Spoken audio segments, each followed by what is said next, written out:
Hello, everybody. Good afternoon. Happy Friday. And can a monsoon occur? An accident of my simulation. You're funny. I have a monsoon going on here in North Carolina. Well, not quite. It's raining.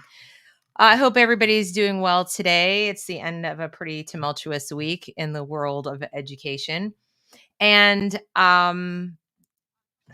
still recovering from my conference trip. And so I haven't had time to make a lot of videos. I've been pulling things into my bookmarks on Twitter like crazy. News I wanted to bring to you. I thought I'd be able to do 2 or 3 after saying I was going to take a break. Yeah, that was never going to happen. But I haven't gotten to it. I got to one, which you can go find. It's about the data mining that's going on with SEL and our kids. But there's so much more. So what I thought I'd do is just jump on here and go through it and give you my takes, take you some resources, show you why I think what I think about the news and so forth, and you'll do with it what you will. Before I get started, the usual housekeeping things. Thank you for being here. This channel is about all things education. If it's your first time, I hope you'll consider subscribing to get more news, updates, and commentary about the crisis in education today. And please go ahead and like this video, share this video, comment as we go, chat as we go, ask questions, etc. Be happy to answer things as we go. This is kind of an open chat as well as a news update. So feel free.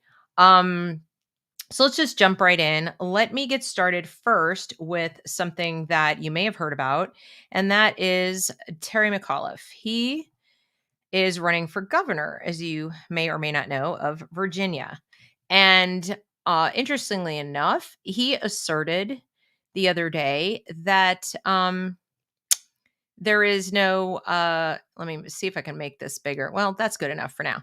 You see this little video clip? I can't play you the sound because I haven't yet installed the audio thing that allows me to do that. But what he's essentially saying in this clip, which you can find if you go search, McAuliffe suggests parents about CRT are racist or anything like that, is he very forcefully asserts that it's a ridiculous question to ask him because there is no CRT in the Virginia schools. They're not doing it. They're not teaching it.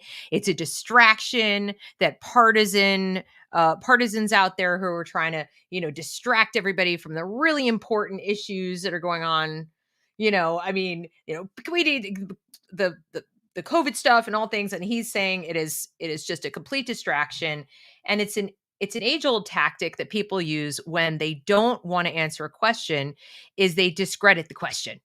Standard operating procedure. It's a stupid question. It's not even relevant. It's not happening. It's not happening. And they're counting on most people to go looking for CRT. They're going to go looking for CRT, and then they're like, well, I didn't find CRT in the Virginia schools, so maybe he's telling the truth. There's, it seems to have the air of truth because it's like, we're not doing CRT. And he kept saying how they're not doing that. It's not there. It's a lie. And basically people asking that question are racist, though I don't recall him saying explicitly they are racist. He said the question is racist. The question itself is racist, which is kind of ridiculous because how can a good faith question, and if you'll notice in the clip, the reporter asking him the question is black. So it's kind of weird that she's asking the question, and this lady right here, and he's saying the question is racist. And he's a real jerk about it too, which is another part of the tactic. He's a jerk to put her off and make her feel like, you're so forceful, you're so certain about this. Maybe it's true, right? I'll back off. I'll drop it. I won't press it. And I don't think she was very well prepared for this interview because she did push back. She didn't come with any receipts. She didn't have any examples of what could be classified as CRT. She's like, parents are saying.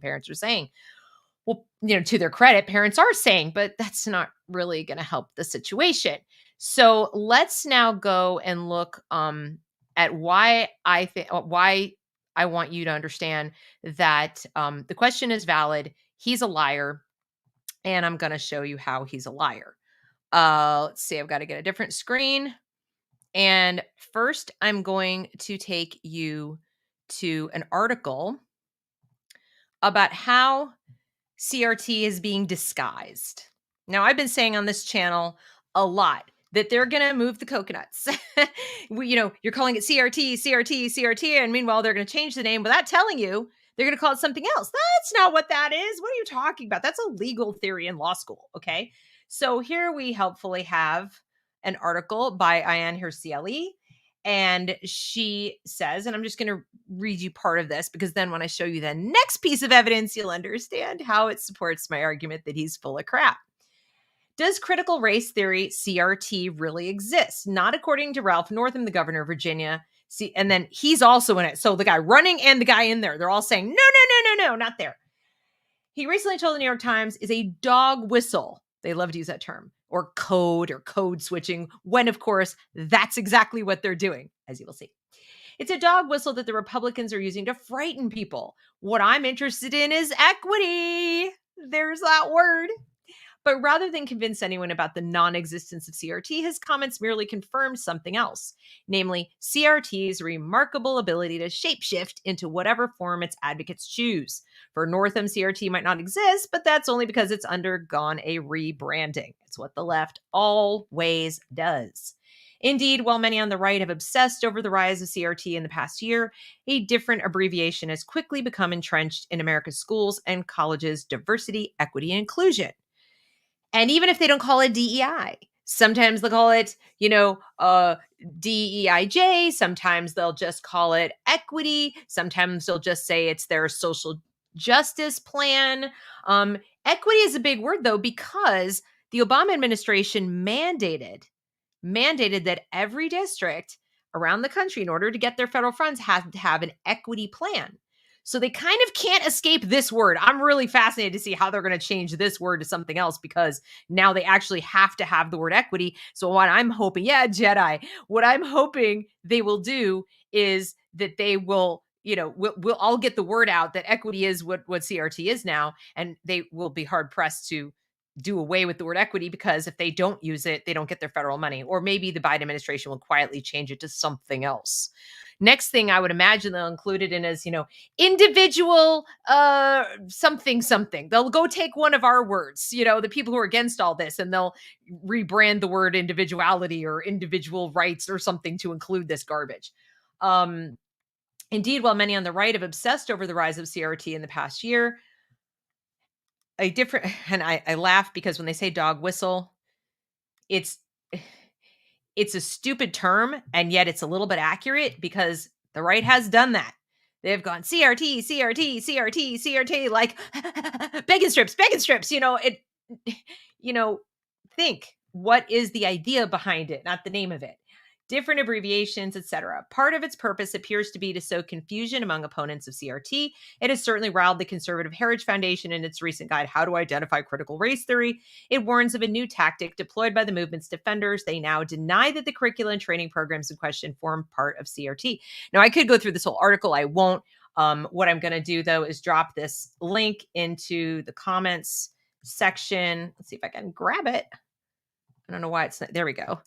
And I'm going to drop it into here. So if you guys want to go read it, it's an excellent piece. It has some great statistics about how this damages the kids. But I'm going to go ahead and I'm going to switch to a new thing that is straight from Virginia.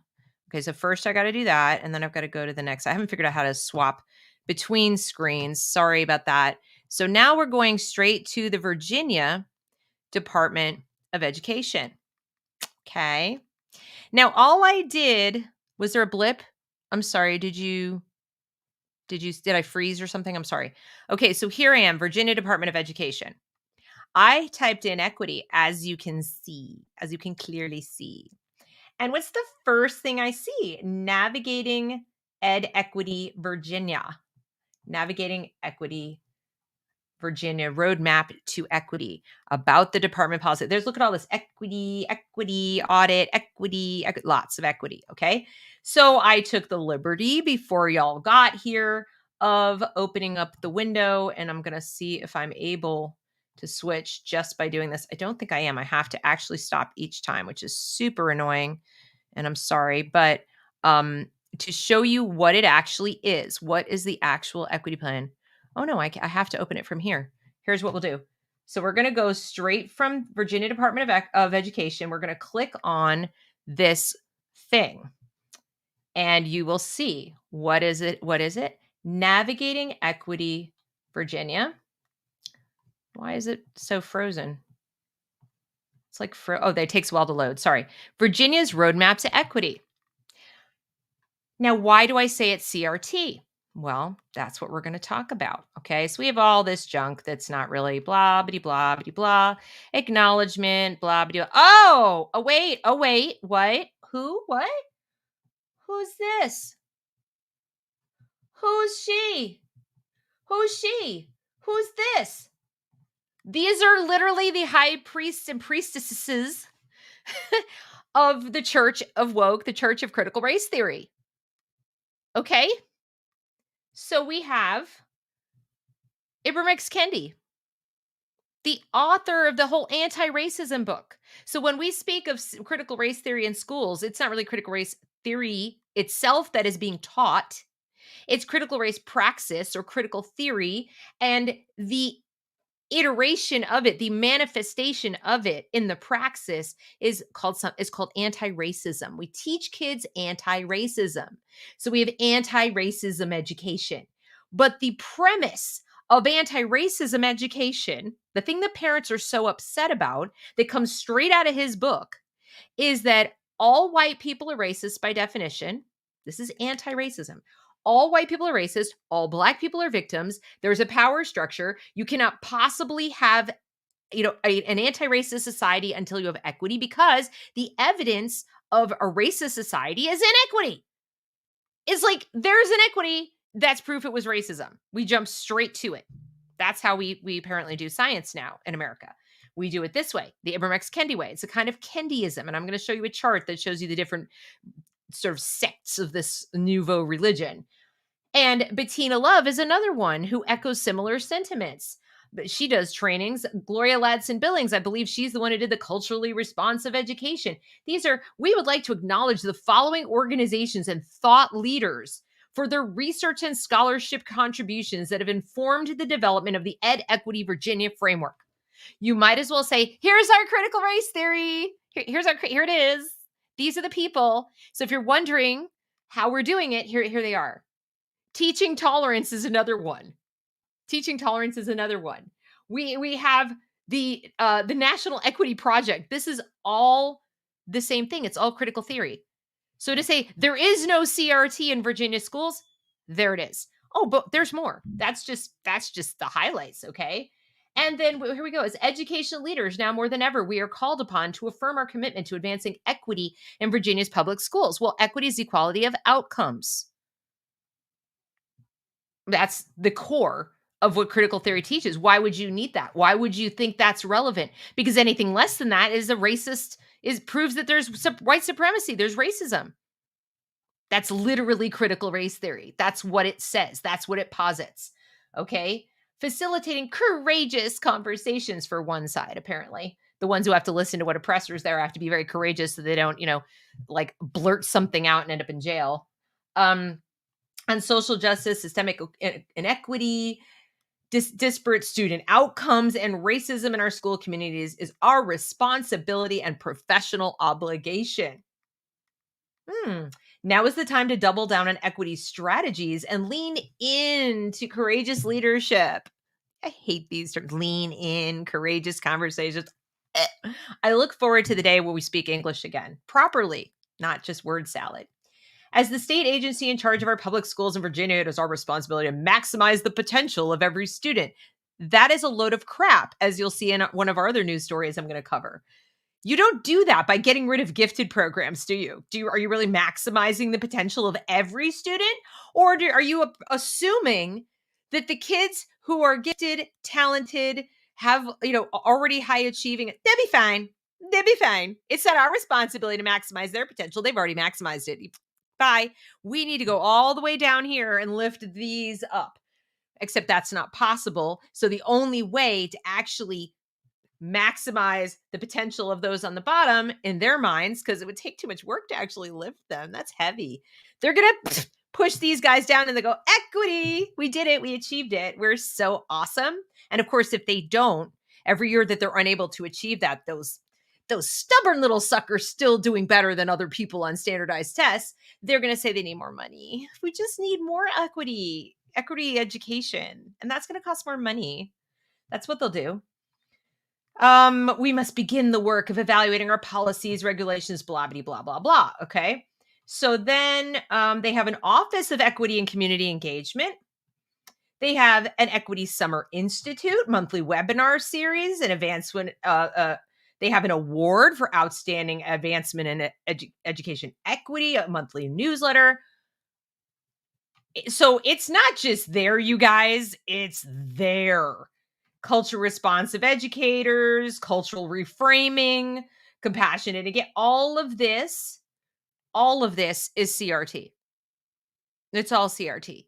It And when I say that, it's again, they're not going into the classroom and going, let us teach you the legal theories of, Delgado and Bell and so forth. No, no, no. They're just going to implement the pedagogy and the praxis that come out of that mindset, that this sort of false dichotomy power struggle mindset.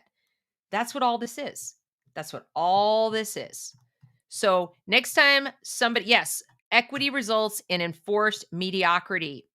Oops, just one giant privilege walk. And then I think I hit the wrong one. It was supposed to be this one, but thank you for your comment, Eric. So equity results in forced mediocrity. Absolutely true. And also equity is contra reality. People are different. Outcomes will never be the same. I can't play basketball like LeBron. Exactly. So there it is. He is full of crap. Absolutely full of crap. So the next thing we'll go to is going to be the part and parcel of the same idea, which is what some people have hinted at, the forced mediocrity. So the other thing that came up in this week's news was the getting rid of gifted and talented programs, which is something that's happening in New York City. Mayor de Blasio actually announced that's what they're going to do. They're going to get rid of the gifted and talented programs outright. Now, that's horrible news. It's just absolutely terrible. And I'm going to be having somebody on my channel in about a week and a half to talk about how that hurts people. But just know the good news is that the incoming mayor, if he or she is so inclined, can roll that back. It won't help the kids who are going to be affected in the near term, but it doesn't have to be permanent. So if you are in New York, or if you care about these issues and you want to speak out, or people who are going to be voting, tell them this cannot stand. This is terrible. This will hurt people who are actually at the low end of the income scale, and it hurts minorities. For many minorities, this is their way out of poverty. Okay. If they're both a minority and they're impoverished, but even if you're just in poverty and you're white, it doesn't matter. This is your way out. These kinds of specialized high schools, gifted and talented programs, standardized tests that are really geared towards, for scholarships that are geared towards kids who have achieved at that level. So we can actually, elevate those who are deserving and show merit. That's their way out. What this is going to do is spark an outflow of people to the suburbs where these things still exist. And it's going to leave anybody who's left who can't move in a really bad spot. Hi, Alexandra. Thank you for, oh my gosh. Thank you so much for being here. Thank you to my members who have showed up today, members of the channel, members of Locals. I appreciate it. Please hit the like button, share, etc., comment, get this out to people who might need to know. So that's part and parcel of equity plans. I know that they've done away in certain districts in Virginia. They have done away with these tests to get into certain specialized high schools. We know about Thomas Jefferson, which is a specialized STEM high school. Azra Namani's reported on that. I believe she's a graduate and she also has children at that school. And they have already gotten rid of that. And they've been touting how much closer to equity they are in terms of who's getting accepted to the school. But many of us, myself included, think it is incredibly unfair. That's the irony, is they're trying to be fair, but it's really not fair. It's not fair to the people who have, studied hard and taken tests and tried to get in there and who are still there because they passed that test. And now an incoming class of kids are going to come in who didn't have that, who didn't have to jump through that hoop. It isn't right. And future graduates who maybe deserve to be there by their merit are not going to have access to the same level of instruction because they're going to have to bring it down a notch because they got rid of the test. It's just a pure lottery at this point. And it's not going to be the same diploma. It's not going to be the same draw. Now you go get a job and maybe you deserve to be there. People go, "Oh, you graduated from that high school. Oh, okay." They might assume, especially if you're a minority, that you didn't really deserve to be there. It was just, because they opened the door to more people. That's what it does. It devalues the credential you get at the other end. They're not helping anyone, is the point. This doesn't really help anybody except possibly the teachers who want to feel better about themselves. Um, yeah, it is really complex, Jane. Most normal people don't have the time or the inclination to pay so much attention to this. It's kind of why I do it. And so when a guy like McAuliffe goes on the news and says, "There's no CRT in Virginia," just stop. That's a racist question. People are going to go, "Oh, well, he wouldn't say it with so much force if it weren't true." And or they're going to go searching on that same website that I showed you, and here's what'll happen. Here's the danger of what will happen. If they think they're looking for CRT, they're going to go and look on that same website. Let's go back to the Virginia thing. And they'll go here and let's see, where was it? I have to actually back up. They'll go here and they'll type into the search like CRT. And they have like the emergence of critical race theory, blah, blah, blah, blah, blah. Let's see if this is a superintendent's memo. It's a download. Let's see what happens. Let's see what happens after it opens. But there's some kind of a download. But look, I'm sorry. Wait, what is that? And here I thought we weren't going to find it. I didn't think he'd be that stupid as to not do a search. And here I'm teaching you all about, and they've changed the name and rebranded it. But wait just a moment. This says, if I'm reading this correctly, I'm sorry, culturally relevant teaching. My bad. Strategies to support it across academic subject areas. Okay, so it's there as culturally relevant, which is the same thing, not critical race theory. So let's see if we do critical race theory. I bet it's not going to come up. No, it's going to be in there, and that's why I've got to see the memo. So I'm going to go see what the superintendent's memo is. But this is what they do. These are the games they play. So yeah, it is really crazy that they hope that you're stupid. They hope you don't know what's going on, and then they just rebrand things. So I'm going to try to find where this download was. Hold on. Because that's the key, is what does it say? What does the thing say? Date. Here we go. Superintendent's letter. My computer's really slow, you guys. I apologize. I have a new one on order, but it's going to take until November to get here because, supply chains are working really well. Really well. You used to be able to like walk into the Apple store and buy a machine and take it home that day. Even one that was somewhat custom configured, they'd have like 3 or 4 configurations. And because there's only so many ways to skin that cat, when it's an Apple, like you could take it home. Not so much anymore. Now you're waiting 2 months to get a machine. And we're spinning and we're spinning and we're spinning and we're spinning. So it's taking a while. Yeah, it's really slow because I'm trying to do this. But I think that will be informative. While we wait, let's go check out some other stuff that I've got for you. Let's see. In the bookmarks. Going back to my bookmarks because there's just so much. It's crazy. I was just all week going, oh, wow. When am I going to get to this stuff to make videos? All right. So here's my crazy bookmark file. All right. So we had the New York City to phase out. That's James Lindsay posted that. Here it is. The chart as promised. This was made by the Woke Temple. If you don't follow the Woke Temple on either Instagram or on Twitter, I highly recommend that you do. Now, I don't expect you to be able to see the words. It's way too tiny. But if you go to Woke Temple, like I said, in either place, you'll be able to see this graphic. And what they do so well is explain how you can make a true statement and still mislead people or even tell a lie like our good friend Terry McAuliffe did. So you have critical race theory here up top. And then you have D'Angeloism and Kendiism. But what is in the center of this Venn diagram, which of course is in every school district across this country, is you have lived experience over data. Lived experience is way more important than data. You have the mention of white supremacy and whiteness. That's across all of these. And you know it's in the schools. You know they talk about it in the schools, and then they claim in the next breath they're not doing CRT. They're not having anything to do with this practice, but there it is. They talk about Asian success being due to either enacting whiteness or being adjacent to whiteness.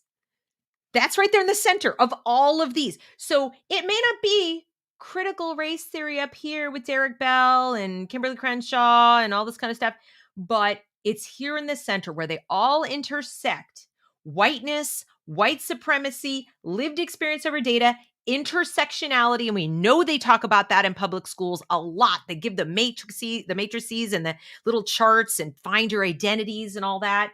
Structural or systemic racism, that term, right there in the dead center. We know for a fact they are teaching that to our children. White privilege, we know for a fact they are teaching to our children. We know they are. And then they'll look at you with a straight face. That's not CRT. What are you talking about? And of course, activism. The idea that there can be no improvement, no social justice, no betterment of society without activism. Not learning, not just I'll improve myself and improve my community, improve my family, and improve my little life. And that will make a better world. If all of us do that and all of us take personal responsibility, we will have a better society, which actually is how it works. No, I must go be active out there, not in here, out there. That is what they are teaching to all of our children, regardless. All right, I want to grab this real quick. Thank you, Adrian, so much for the super chat. The equity push is also harmful in other ways. I've been given work. The person giving let slip that it was because I'm a woman. For a while after that, I doubted myself at work. Did they praise me on merit or because I'm a woman? It is terribly damaging to your own ability to improve or even evaluate your own work. People with integrity, and I know you have that, want to know they're doing a good job and they really are doing a good job or not. And they want constructive feedback so they can do better. They don't just want to be handed everything. It's a really insecure feeling because if you just get things or you feel like people are giving you things for some other reason, that's more about them than about you. At any moment, their priorities and incentives could shift. You're standing on shifting sands. That is not a good place to be standing. I would much rather have somebody come to me and say, you did a good job on this part, but this is like, you need to improve here. And I'd really like you to improve. And I'm not going to be able to give you that promotion or that raise or even give you that assignment until you've demonstrated competence, because I don't want you to fail. I don't want us to fail as a company, as an organization, as a school, whatever. I don't want you to fail either. This is part of being a good leader, a good manager, a good teacher. You don't set people up to fail to, go, I'm a good person. That's more about you than about the other person. It's rude. It's a kind of selfish that is not the good kind. It's irrational selfish. So thank you so much for that point. And that super chat is an excellent, excellent point. Okay. So, anyway, just continue here with, those are the things. These things in the center are absolutely in every school. And on the outside, you have things like white fragility, blacks can't be racist, racist, anti-racist dichotomy, challenge to rationalism. This is where we say that objectivity is too white. And the scary thing is, depending what state you're in and depending what district you're in, depending what principal or superintendent you have, you're also going to get a fair amount of all of this stuff in the other circles. So they play these little semantics games to tell you there's no critical race theory, the thing at the top. But the ideas are the ideas. So my advice to you, parents, friends of parents, teenage children, anybody watching this, okay, college kids, is try as much as you can to stay away from their words, from all their words and their semantic games. And instead, focus on the core principles and ideas that they're selling, because they haven't quite figured out new words to take the place of those. So for example, talk about, and we learned this at the conference last weekend, so credit where credit's due, to the people speaking. Speak about racialization of the curriculum. Speak about racial essentialism. And if they go, what do you mean by that? Say, you're making race the most important thing about this information or about this study or this praxis. You're making race and racial identities the most important thing about us. And you can even speak about that, whether it's race, sexuality, gender, any of that, even socioeconomic status, anything where they are taking things you don't have control over. You really don't have, a lot of control over, and saying that defines you. Anytime they're trying to put the definition of you or your child on you, that's what you're pushing back against. So you don't have to say, I don't agree with CRT or whatever. Just say, yeah, I disagree, and you don't get to define me. I am not any of these identities. I reject this premise. Speak in those kinds of terms. Say, what kind of premise? I reject the premise that I am who you tell me I am. I reject the premise that I have to agree with you in order to do well in this class or to, be able to learn or be free or anything. Like, you have to get to the core ideas, because if you start using their words like, there's no such thing as whiteness. I mean, of course there isn't, but you're going down a rabbit hole and you're never going to get out. They can play that game all day long. So don't bother. These are the words. These are the buzzwords. Oh, the only reason you need to know them is so you know when you're being BS'd. When some school official or some politician is telling you a bunch of crap. No, we're not doing CRT. We're just decentering whiteness. Okay. We're not really, racializing, we're not making the curriculum too racist. We're just being anti-racist. And then what you can do is you can ask them, like, what does that mean to you? What does anti-racism mean to you? And if they say back, well, we live in a white supremacist society and all white people have privilege and stuff, and say, yeah, that's exactly the same thing. That's the thing I disagree with. I disagree. We don't. And if they, well, we do, and say, okay, can I see the data? Where's the data that proves that? And if they say, well, you're racist for asking for the data, then you're up in this territory, challenge to rationalism. But the main thing is know who you're talking to. Once they go down that path, but you're dealing with somebody who is not talking to you in good faith, they're lying. If they're the teacher of your child, they are brainwashing your child, and get your child out of there. There's not going to be an intelligent conversation with a person who relies on these words. They put them together in a word salad that just looks like, you'd be spending all day at the freaking, what's it called? That Italian restaurant where they give you the endless salad bowl. I mean, that's it. Olive Garden. That's right. Okay. So what else? Of course, we have talked about what's going on with the parents. And on my channel, I did a video the other day about how they're data mining our kids. You've got the National School Board Association sending a letter to the Justice Department. That letter asks the Justice Department to please use the FBI to look into what the parents were doing, alleged threats, and use the full force of the Patriot Act and everything to treat them as domestic terrorists. Now, near as I can tell, the tiny handful, I think it was like 2 issues where there was some criminal activity, following people to their cars, making threats, things like that. The local authorities dealt with it then and there. They dealt with anything that was even the slightest bit criminal. They dealt with it. They're perfectly capable of doing that, defunding and all. It doesn't rise to the level of federal involvement, but they still did it. And magically, the DOJ wrote back like right away. They wrote, it's just like, oh, isn't that amazing? Like, he must have been just sitting there. Merrick Garland must have been sitting at his desk going, oh, look, they wrote me a letter and I have all kinds of time to write right back 24 hours later. Really? Interesting. That's how that worked, right? Well, there are some who are not so sure it went down exactly like that. In fact, they're thinking maybe it was a little bit of a setup job. And in fact, there is a group that has filed a request to get information about that, because they're saying it was a set up job. And let me get the name of the group so I don't get it wrong. And that group is America First Legal.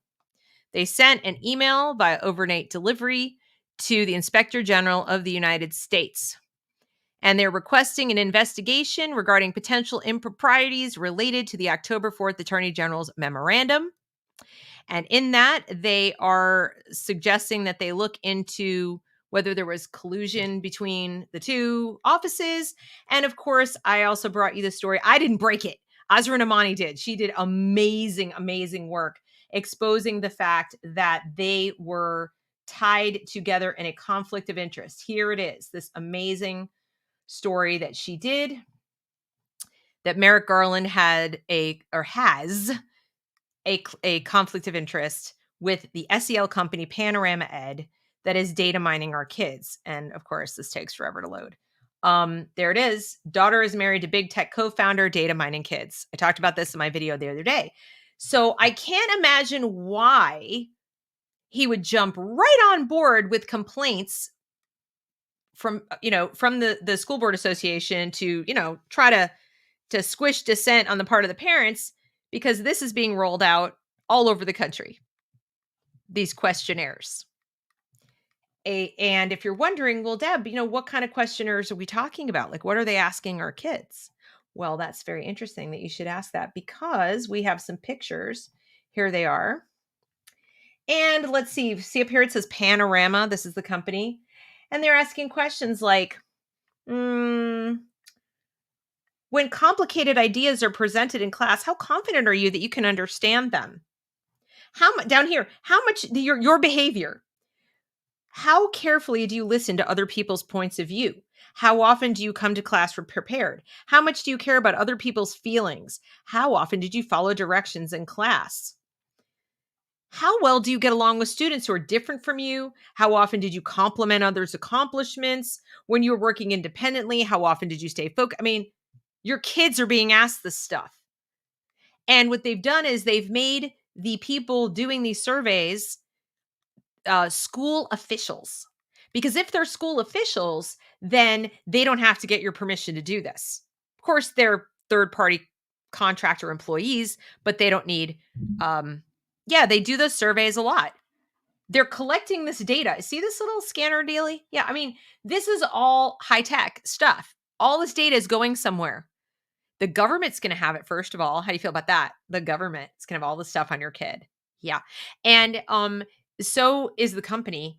And Mark Zuckerberg invests in this company. And we know that Mark Zuckerberg uses this kind of data to decide what to market to our children and so forth and so on.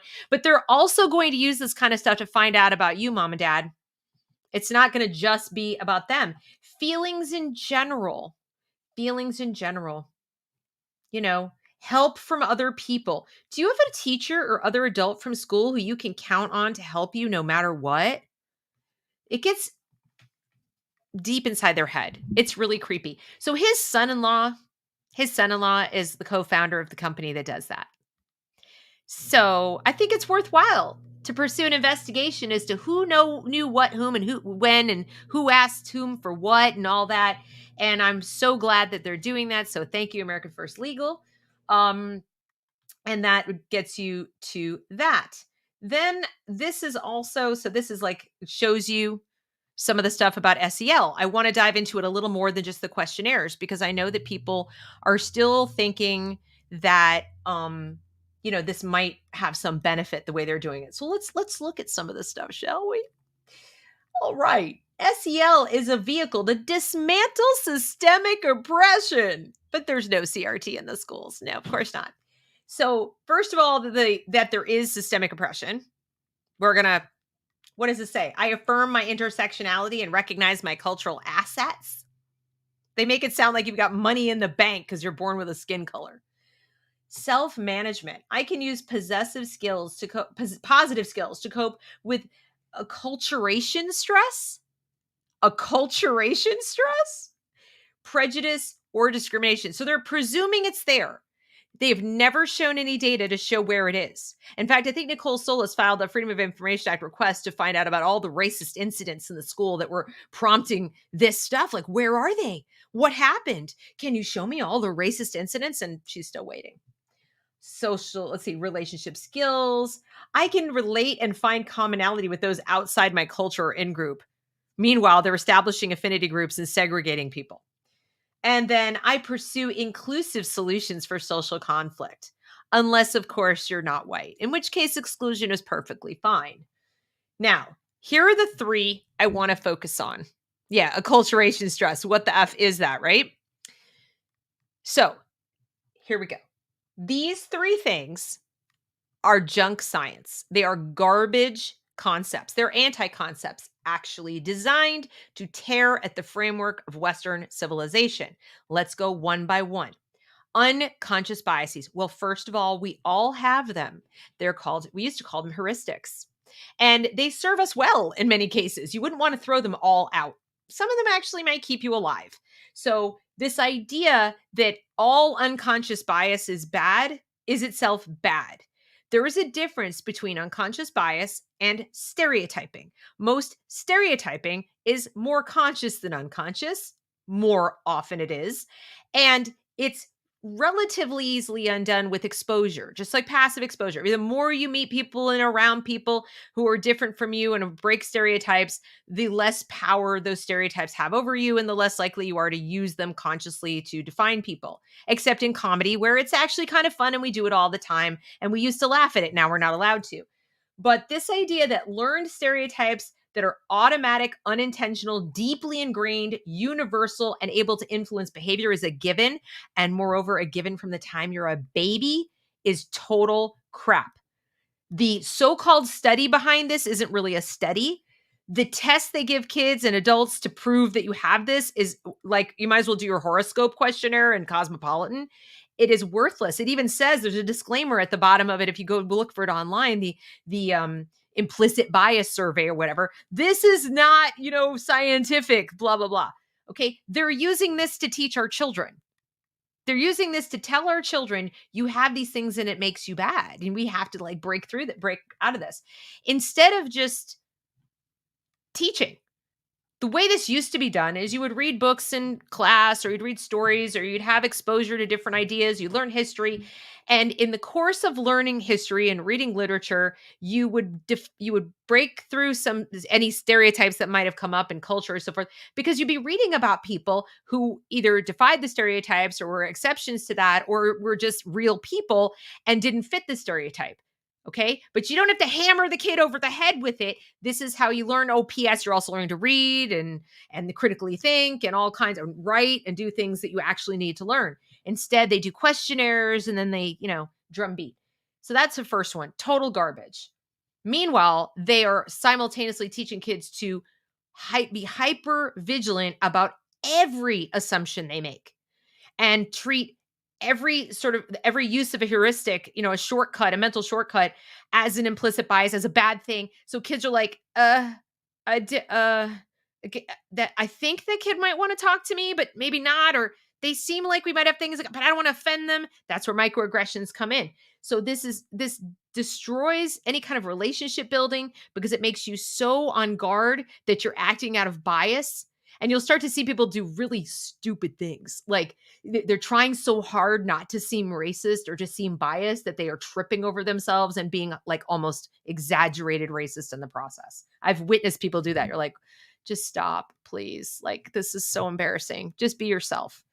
Systemic racism. The systemic distribution of resources, power, and opportunity in our society to the benefit of people who are white and the exclusion of people of color. This is a bogus definition. I've said many times on this channel, I do think there is systemic racism in the public school system. It was designed with racist intent. It was designed to do this, and they've never actually taken it apart and put it back together again from scratch in a way that it wouldn't do this. In fact, they keep doubling down, including with this garbage. But this definition, globally applied to all systems, where they just they lead from the conclusion there are unequal outcomes, and that's the only variable that we look at. There's no other variables. It's the only one. Inequality of outcome, this must be systemic racism that produced it in every institution. That is just wrong. That is not scientific. That is not any kind of rational thought going on. So they're teaching our kids to start with a conclusion and cherry pick evidence or data to fit in. And this is bogus. White supremacy. The ideology that white people are superior, nobody believes that. I, I would say nobody. Obviously, there are people out there who do. They sound a whole lot like the critical theorists, a whole lot like them. In fact, most of these ideas are white supremacy, because if you start from the premise that Black people cannot succeed and cannot learn and cannot advance themselves and so forth, they cannot live in a society with Western culture unless it's dismantled. Why is that? that certainly sounds like you're saying that whiteness or whatever that you've defined is superior, except most of us don't agree with that. Most of us think that's ludicrous. Okay. So they're projecting. The people who write this stuff are themselves white supremacists. So that's why they believe it. In which schools receive more funds, how teachers manage students, and much more. There are problems with all that. And that's why this is hard to fight. There are problems with how some schools receive more funds than others. It's not because of white or Black. There are problems now. There are problems with how teachers manage classrooms, but not for that reason. So they're just taking every problem that exists in school and saying, this is the reason for all the problems. Very convenient, isn't it? Because it justifies the massive multi-billion-dollar expenditure on programs like Panorama. And then what is social emotional learning? It's an integral part of education and human development. SEL is the process through which all young people and adults acquire and apply the knowledge, skills, and attitudes to develop healthy identities, manage emotions, and achieve personal and collective goals. What's a collective goal? Anyone? What's a collective goal? Interesting. And as far as the rest of it, bull feathers. No. You can form a healthy identity without ever having a social emotional learning class or any of this. We used to call this parenting. We used to call the process of socializing a child to be able to function in their environment in any kind of healthy way, the thing that parents do. And the most that schools did was reinforce very basic universal rules, like don't steal and don't be mean and don't hurt people, like the basics. Okay. You stay in your lane and don't bother them and don't take their stuff and be nice and, golden rule kind of thing. Don't cheat, don't steal, do your own work, all that. That's what schools are supposed to do. They're just supposed to reinforce those high level values. The rest, worldview, whether it's religious philosophy or a secular philosophy or, how you see yourself in the world. I'd like to know what they're going to tell the Muslim child who wears the hijab. It's okay for that person to define their own identity, but not okay for the Christian child. But I mean, you see, they're gonna start telling people which identities are okay for you to define and which ones they get to define. And they've got a short list of the ones that you're allowed to define for yourself. Very short. They're taking over the parenting role is the point. So this is just a mess. So this is Garland's son-in-law's company, and Mark Zuckerberg has invested in it pretty heavily. So let's see. Another important thing for you to know is spending data. Spending data. You know how they're always telling us we need to spend more money? Well, next time somebody tells you that the schools have been defunded and if only we funded the schools, everything would be better. And I want you to keep this in mind when you see the billions upon billions they're spending now of the ARPA money, the supposed recovery money on SEL. It's the top priority. They might have like 2 or 3 other priorities, but sometimes 2 of them are towards this garbage. Not academics. And then they'll tell you, we don't have money. So when the test scores come out next year and they tell you they need more money, even though they've still got a giant pot of money they can spend through 2024, remember this. When looking at the data, the verdict is clear. Nearly every American state has increased per pupil revenues in the last 2 decades, often by substantial margins. Okay? One of the most common narratives around K-12 education in the US is that some states have persistently underfunded their public schools over the last 2 decades. For example, Randy Weingarten, president of the American Federation of Teachers, the nation's largest teacher union, wrote a piece titled "The High Cost of Defunding Public Education." Similarly, when calls to defund the police began surfacing last year, high school social studies teacher Stephen Boatwright penned a piece for Education Week arguing that defunding the police isn't such a novel idea since the United States has been defunding education for years. But is this narrative true? When looking at the data, the verge is clear. Nearly every American state has increased revenues by substantial. Okay. So the spotlight lets users examine data for themselves. Pulling from school finance data published in the US Census Bureau, the interactive dashboard allows users to examine state by state education spending patterns from fiscal year 2002 to fiscal year 2019. Nationwide, K-12 education revenues increased by 23.8%. or by $3,005 per pupil. For frame of reference, I can private educate a child for less than that for a year. It's at home through a virtual academy, but I can do that privately. Just that amount. Not the other crap, but just that amount. And I get to pick. I see the syllabus. I see every assignment. I see every book. I have instant email access and chat access to the teachers for a lot less than that. All right, let's see. Let's take a look. It says, to be fair, a handful of states were stagnant.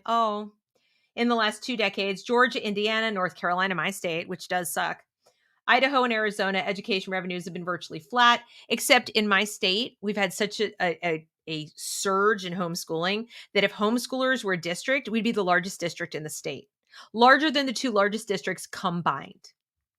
So there's that. They're stagnant, but they've been losing enrollment year after year. So, maybe that's why. Okay, so here we have the per pupil stuff and the percentage increases. California is 23.39%. Look down here, Illinois, 29.25%. Some of them are smaller numbers, some are negative, but the overall story, the narrative that America is defunding its schools is false. And in fact, the schools in the states where they're doing the worst, California, New York, Illinois, places like that, it's gone up a lot, even as they've seen enrollments go down.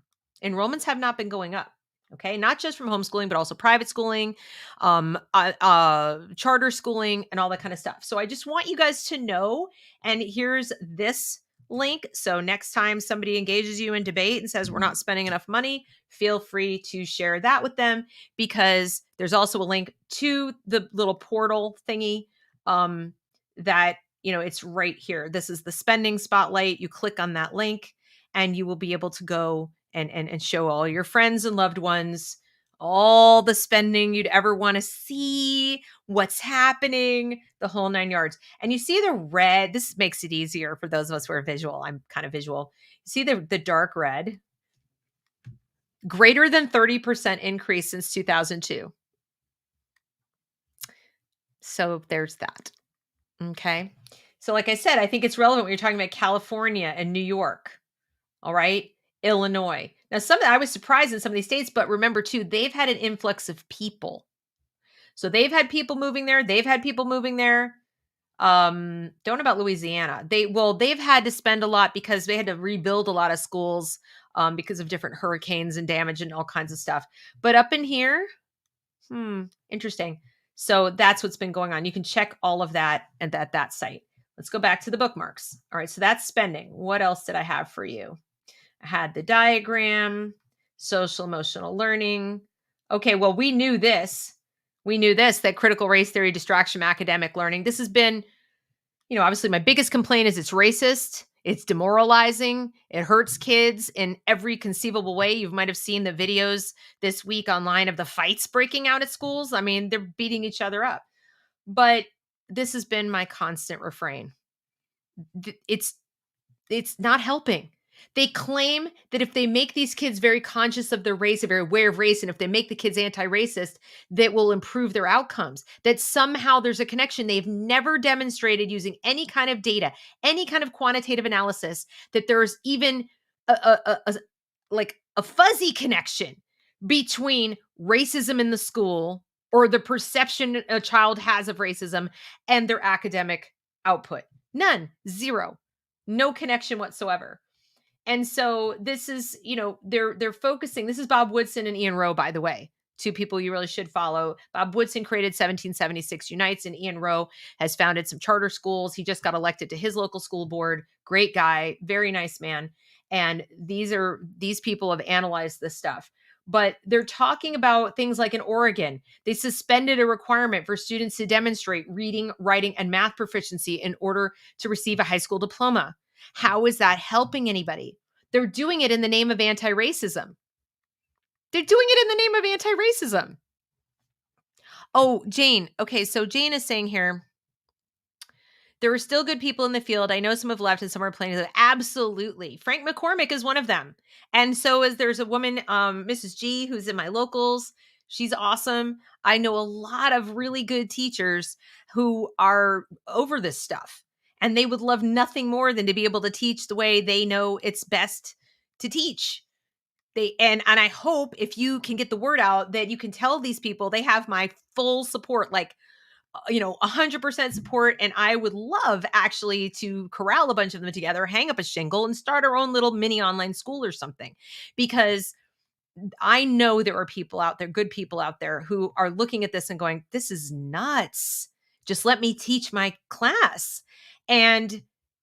But some of them feel scared to say anything. Some of them are new. Some of them are very old and close to retirement, but they're not ready to be forced out. There are all kinds of people who just feel stymied. Like, I can't speak up because the union is all in on this. So that's intimidating. There are crops of new teachers coming in from specific graduate schools that are all in on this. All the teacher in-service training lately has been this stuff. So it's really intimidating because you're trying to do your job to kind of keep your job at a time when, jobs are like, there's a lot of people hiring, but you don't want to wait tables. If you get my drift, you want to keep the career and maybe you even have school debt that you went to school to get this training and then you can't even go teach without doing this garbage. I do feel for those people. Tragically, I don't think they're the majority, and they know it and they feel it and they can't speak up. So we've got to stand for them as well. So I hope everybody knows that I stand with those teachers. I stand with parents who don't want this. They want better for their kids. And I stand with the kids, even the ones who can't articulate anything and don't know what's going on. I'm there in spirit with them. But I do not stand with union loyalists. I do not stand with teachers who demonize parents and mock parents.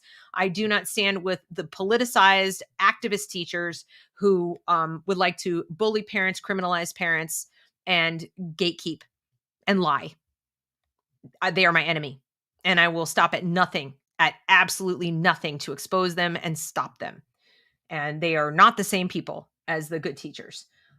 So that's one that's really bad.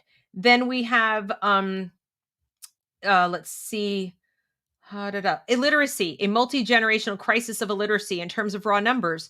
More white students are reading below grade level than black students. You will never hear this in the media. They will never tell you this, but it is true. Of the 1.8 million students who took the ACT in 2019, 36% did not achieve college readiness in any of the 4 subjects. That means about 650,000 American students, despite spending thousands of hours in school, were not prepared for college-level work in a single subject. And that number does not include the millions of students who did not take the ACT. Even worse, 19% of American high school graduates are functionally illiterate, unable to read well enough to manage daily tasks. There is no excuse in a nation that spends in excess of $1 trillion in education for this. No excuse. None.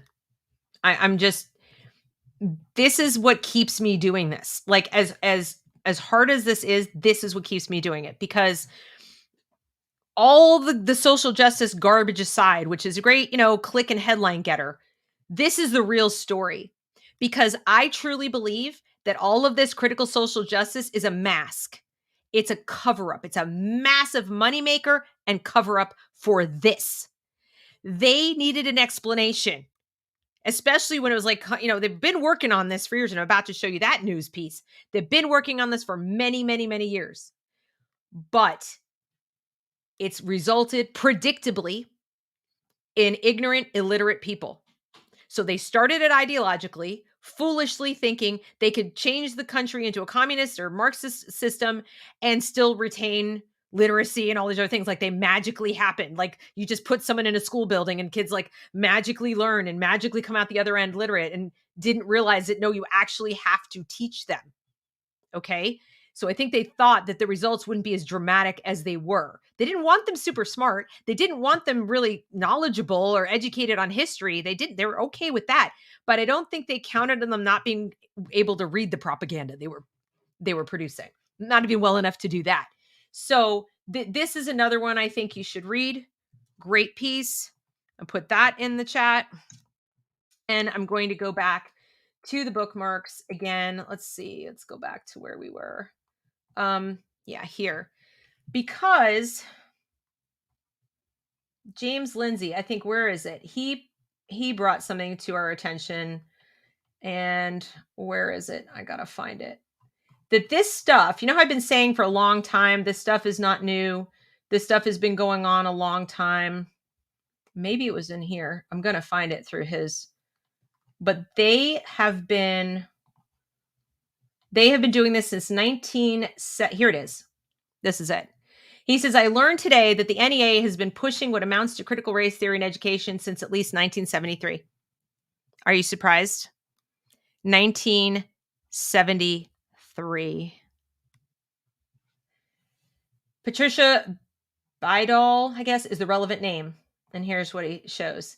Bidall's 1973 book names the coordination with the NEA explicitly and clearly espouses the to become critical race theory view.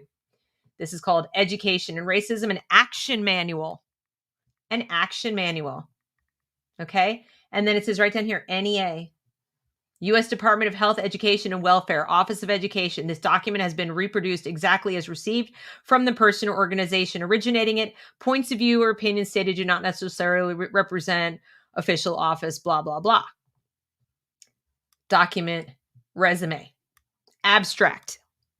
This document is the culmination of a year of cooperative effort between the Michigan Education Association's Human Relations Division and the Human Relations section of the National Education Association Teacher Rights.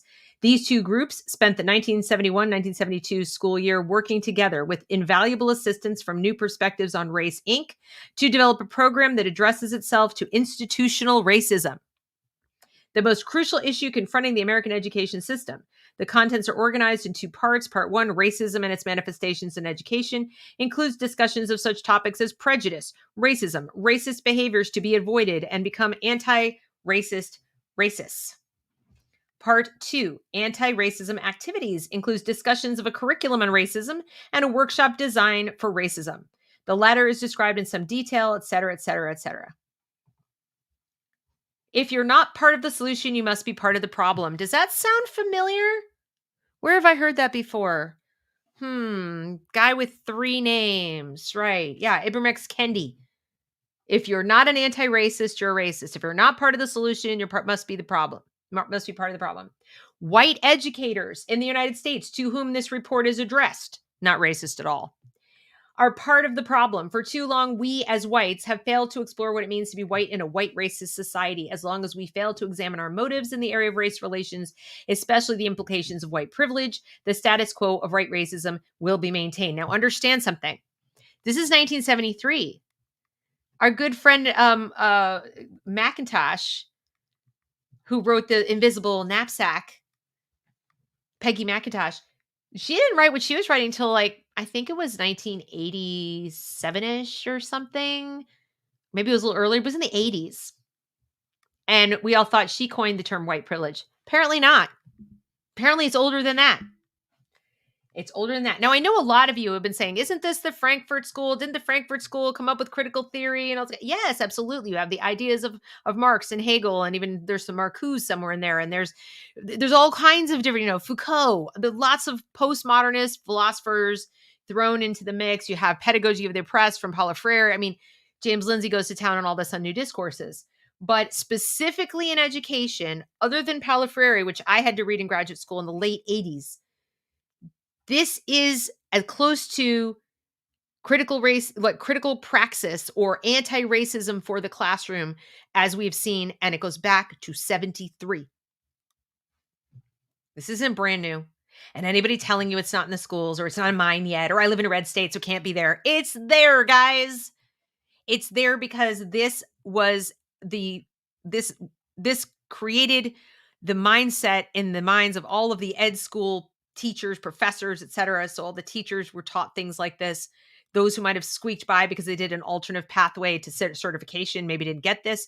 But if you went to ed school and grad ed school, you probably got something resembling this. Okay. And I even remember, aside from pedagogy of the oppressed, we had this whole lecture from this woman about being a white teacher teaching Black students and all of it. And I remember thinking, this is super racist. But I just kind of let it go in one ear and out the other. And I didn't think it would really impact me. I really didn't. I thought it was like, whatever.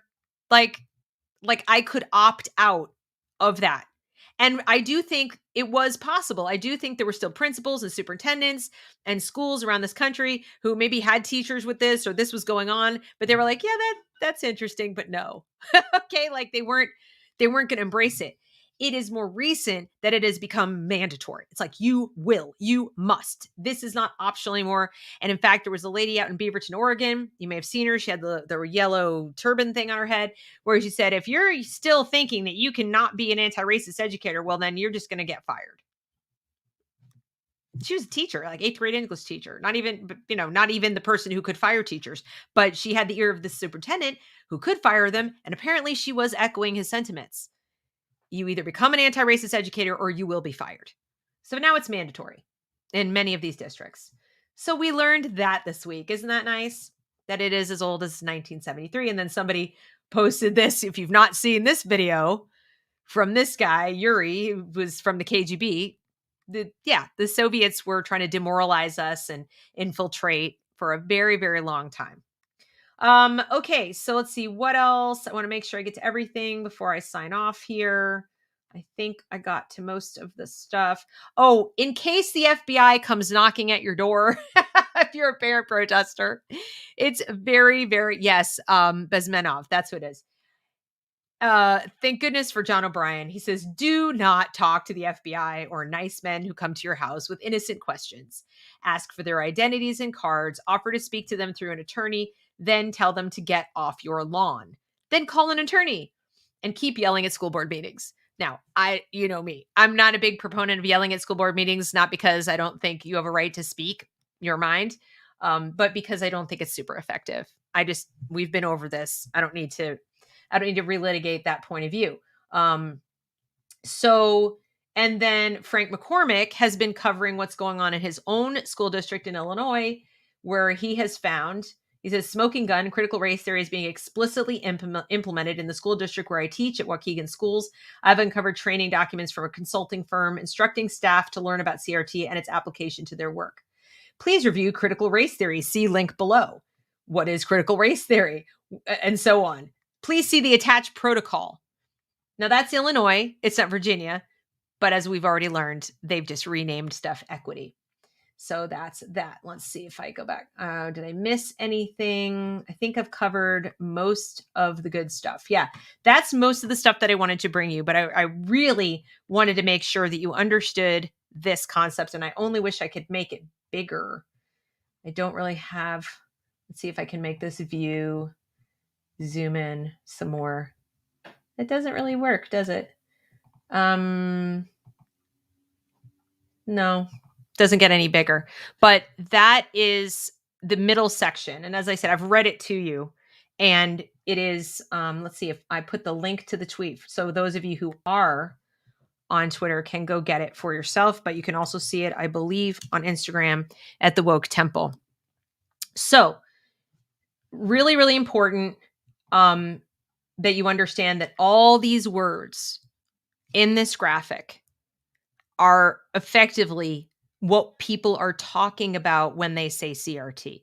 I hope we can dispense with the term pretty soon and just stop using it or use it a lot less, and just talk about racial essentialism or racializing the curriculum or sexualizing the curriculum, politicizing the curriculum, because that's not debatable. It's literally not debatable. Oh, there's one more thing I do want to show you. It's kind of gross. I've got to go get it from a separate source. So hang on. It's making the rounds. It's been mostly on Twitter, so I don't know if you guys have seen it if you're not on Twitter. Um and it's really disturbing. But you've heard a lot of people say there's porn being put in our schools, like that they're actually distributing what is effectively pornographic material as far as, they call it learning material. I call it porn. I think most people would call it porn. It's the relevant stuff's been kind of blanked out, but this says, meanwhile at the library. This was put on Facebook at some point. While programs to improve the mental health of students are being pushed by the state, that's the SEL stuff, public school libraries are stocking their shelves with pornographic and age-inappropriate books. A video of a Fairfax, Virginia parent presenting to the school board about 3 books has gone viral. Parents here have been fighting these books, etc. So then I can't see the rest of this. It was just a screenshot that was sent to me. But I think you can get the gist from these pictures of what's happening. And these books are in libraries in elementary schools. So it's not even high school. There are 5th graders, there are 6th graders, 7th graders, 8th graders who are able to see these things. It's mostly middle and high school, but I have heard of as low as 5th graders. I'll be honest with you. I don't think this even needs to be in the high school library. I don't think that in our public schools, they should be distributing this kind of material. If a teacher would not want to have a conversation about this topic with a minor child, if you would not want a teacher to have a conversation about this material with your minor child, it shouldn't be in the school library. And I'm not a book banner. I'm like the farthest thing from a book banner. I just think there's a time and a place. College, whatever, what do you do? They're adults. Okay? I don't like this material, but I think this is absolutely inappropriate to have in a school. I don't know. What say you guys? Do you agree with me? Do you think I'm too prudish? I don't think it's appropriate. I really don't. So let's see. Are there any other, you're welcome very much for the links. If there's anything else that I've shown you want to see a link for, let me know. I'm just kind of scrolling back to see if I missed any questions. Do you guys have any other questions or comments or anything based on what I've shown you today? I just wanted to do kind of a quick hit impromptu live. There was just so much stuff and I couldn't get to make a video about it. I think the only other thing that we were going to look at that superintendent's letter. Let's see if I was able to get that opened at all. I did. I found it. All right. Let's see. I'm going to show you what the superintendent's letter based on critical race theory was in Virginia. I did find it. Hold on a second. Here it is. Okay. Commonwealth of Virginia Department of Education. This is in 2019. School communities across the Commonwealth are engaging in dialogue around race, racism, and bigotry following the unacceptable and hurtful events that we learned about over the past few weeks. In this 24-hour news cycle, we know that our students continue to be inundated with racist images linked to Virginia's history of civil rights oppression.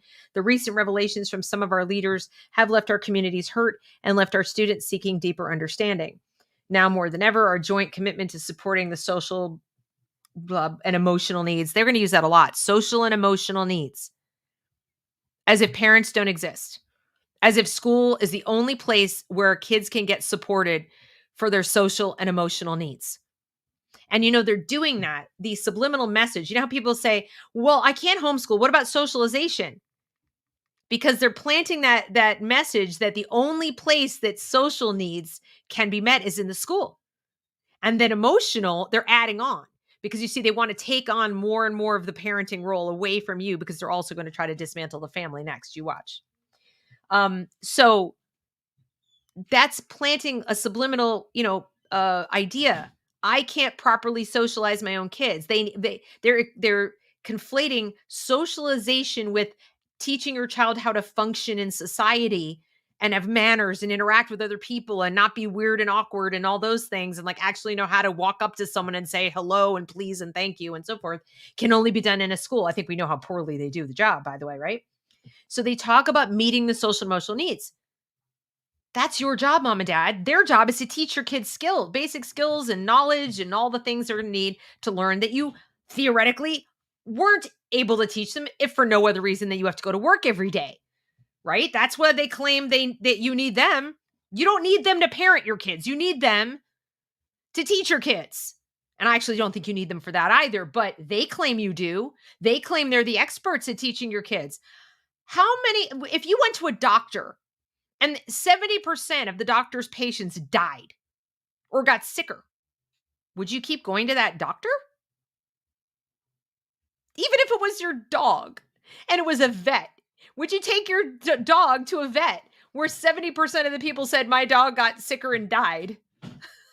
And only 30% said, well, my dog's okay, big scars and kind of walks funny, limps and such, and only chews the one side of his mouth, but he's alive. That's what we're dealing with here. And they claim to be the experts.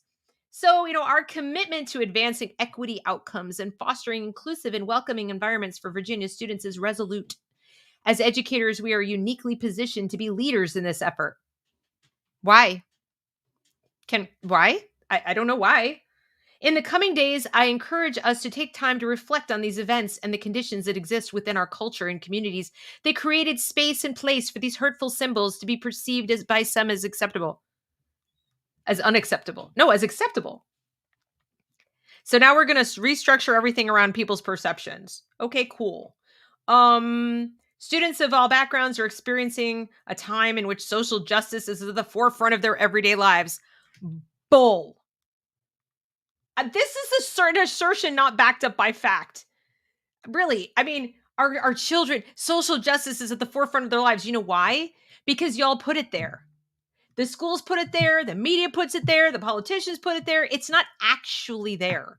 They aren't walking around going, social justice. Yeah, social justice. Have you thought about social justice? Have you talked about social justice? It's been shoved in their face by the adults in their lives. It's not like they woke up every day going, I really need justice in my life. Social justice. Yeah, they don't have any frame of reference what that even means. Round up 10 kids and ask them what social justice means. Ask them to define it. And good luck to you. I don't think you're going to get a definition that makes any damn sense. So this is the letter. This is what was listed under the search for critical race theory. So far, I haven't seen where it's coming up, but I'm going to keep scrolling and see if it jumps out at me. Oh, we're going to have resources for addressing racism and hatred in the classroom, a compiled list of resources. Wonder what's on that list, you guys. Books to help kids understand and fight for racial equality. Unite Against Hate. Resources for understanding bias and privilege. The Anti-Defamation League. National Association of School Psychologists. National Education. So the NEA. Why is the teachers union giving curriculum materials? Why? The teachers union is supposed to work for the teachers, not pushing curriculum into the schools or even resources for the teachers to use. Don't you find that to be a little bit of a conflict of interest? You're going to teach your kids things that are going to result in kids that are very pro-union and pro-political agenda of the union. After Charlottesville, oh my God, we're still on that. Teaching about racism, anti-Semitism, white supremacy. We're going to teach about the other racism and that doesn't exist. I keep forgetting. Blackface minstrelsy. Oh my God. This just keeps going on. February reading list. Here's the February reading list. White Fragility. Between the World and Me, Ta-Nehisi Coates. He's the one who cheered when the towers fell. Yeah. He said that he was cheering when 9/11 happened. Isn't that great? For white folks that teach in the hood and the rest of y'all too, reality pedagogy and urban education. No BS, bad stats. Black people need people who believe in Black people enough not to believe every bad thing they hear about Black people. This is literally a book title. Foundations of Critical Race Theory in Education. I'm done here. I'm done here. The superintendent, ladies and gentlemen, Commonwealth of Virginia, 2019. The emergence of critical race theory marked an important point in the history of racial politics. I mean, I'm done here. It's on the reading list. It's on the reading list. Okay? So this is for him to sit there and say with a straight face that they're not doing it in Virginia is utterly ridiculous. I mean, I'm just, what else can I say? There it is. There's the letter. There was one other thing, like I said, I was going to show you. It might be better to do in a separate video, but what it was math. It was math standards or math curriculum, and it was for equity math. I'm going to see if I have it, if I can get it up quick enough to show you guys, because holy hell, it was completely insane. And yeah, it was completely insane. Just, I've shown you equitymath.org. It was kind of like that. I'll see if I can make another video about it, but I think we've kind of covered this for today, and we've been going for over an hour. So it's Friday afternoon, and I'm sure you guys have other better things to do. So last pass. Any questions, any comments, anything you want to add? Any videos you'd like to see? Anything you're like curious about? You're like, can you go do this? And da, da, da. I'll tell you a couple things I have coming up, which is kind of good. I do have an interview coming up with Charles Love next week. I'm reading his book this weekend. I'm pretty excited about it. It's Race Crazy. I'm reading that book, and I'm going to interview him. He's wonderful. He's hilarious. So I hope you'll check back on the 11th for that show. And I'm ending too soon. Spirit matter. You know me, I could talk forever. What do you want to know? And let's see who else is coming out. Oh, I'm going to talk on Sunday. Is it going to be this Sunday? I have to check with her. It might be this Sunday that I'm going to talk with Sloan again, Sloan Rackmuth. If you missed the first show about SEL, we are going to talk again. Yeah, this Sunday. We're going to talk at 8 p.m. some more, like a follow-up to the whole SEL thing. And she's the one who shared that pornographic image with me. So we're going to have a follow-up talk about what she's found out. And she's found out some other craziness. What's the point of all this? Why am I bringing you guys all of this stuff? Well, for starters, it's not just to get clicks and to get you all fired up and angry. I've been accused of that. I've had people write me privately and say, why are you trying to upset and depress people? They have to put their kids in the school, and you're just making it really hard for them. And you're not being very helpful, and you're not offering any solutions. And I'm sorry to use my Karen voice, but I can't help it. When people, male or female, come at me with the, you're doing it wrong argument, when they don't themselves have solutions or answers, I have to go into Karen voice. But I thought I was giving suggestions for solutions, but just in case, let me go through it real quick again. Obviously, number one, if you have a child ages, 0 to 5th grade, whatever that would be, keep them home any way you can. Those are the the foundational years where your child forms their values, their sense of self, their personal boundaries, their attachment to you. And it will be a lot more unshakable and a lot more solid. Not to mention, they're going to learn to read, which they might not do if they go to school. And they will be protected from the absolute worst of this, including some of these really sick sexualized lessons and gender lessons and things like that. And I don't say that because I have any animus to people who are, gender nonconforming or fluid. I'm not saying that. I'm saying that because no child should have these ideas implanted in their brains by agenda-driven adults. There's an activism to this that is wholly unhealthy and abusive. So that's my advice. I don't have other advice for you. If you can afford a private school that you can vet appropriately to know they're not doing these things, then go do that. Otherwise, get together with your neighbors, form a pod, a mini school, take turns, reorder your life any way you can. It would be to your benefit to just hire a babysitter. And I'm not even kidding. A warm body who's responsible and cares about your kids, an aunt, an uncle, a grandparent, a cousin, somebody, and have your kid watch, documentaries and learning shows and read books or look at books all day or do puzzles and not play on technology. In fact, the longer you wait to let your kids have dopamine producing technology, the better. My advice is don't let them have control over any of it till 7th grade, roughly. But none, just none until they can read and until they're an avid reader. Don't hand them the phone to play with in the restaurant. Don't hand them the iPad. Don't stick them in front of the TV because you're tired.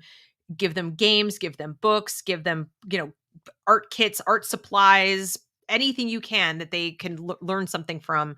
TJ Maxx, Marshalls, they have lots of this kind of stuff in the little toy section. Sometimes you can find cheap things at the dollar store.